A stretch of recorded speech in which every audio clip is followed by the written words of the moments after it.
Eh bien, voici les 5 événements majeurs qui ont attiré notre attention dans la presse, dans les médias israéliens pour cette semaine. Et nous commencerons par dimanche 22 janvier 2023 avec plus de 130 000 manifestants qui ont protesté samedi soir à Tel Aviv et dans tout le pays contre la réforme de Yariv Levin à la veille du limogeage d'Aryeh Deri, ministre de l'Intérieur et de la Santé, qui a assisté dimanche donc à sa dernière réunion au sein du Conseil des ministres. Lundi 23 janvier, le professeur David Friedman, ex-ministre de la Justice dans le gouvernement d'Ehud Olmert, propose une solution de compromis constructive et créative à la réforme de Yariv Levin, une proposition nuancée qui accorde légèrement moins de pouvoir aux politiciens et un petit peu plus au président de l'État. Mardi 24 janvier, selon le rapport annuel du département de lutte contre l'antisémitisme au sein de l'Organisation sioniste mondiale, on a recensé durant l'année 2022 plus de 350 actes à caractère antisémite sur les campus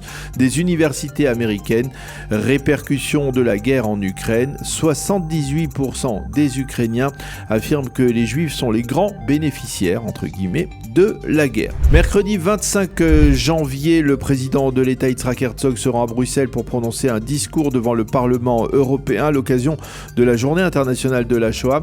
Il rencontre également dans le cadre de cette visite le secrétaire général de l'OTAN, la présidente de l'Union européenne et les responsables de la communauté juive belge. Et puis dernier point, 270 économistes israéliens de renom signent une pétition dans laquelle ils dénoncent la réforme de Yariv Levin et affirment qu'elle va causer un tort dramatique à l'économie israélienne. Selon eux, les investisseurs étrangers cesseront d'investir dans un pays où le pouvoir juridique est affaibli. Binyamin Netanyahou a catégoriquement rejeté ces mises en garde. Il affirme que l'économie israélienne se portera bien.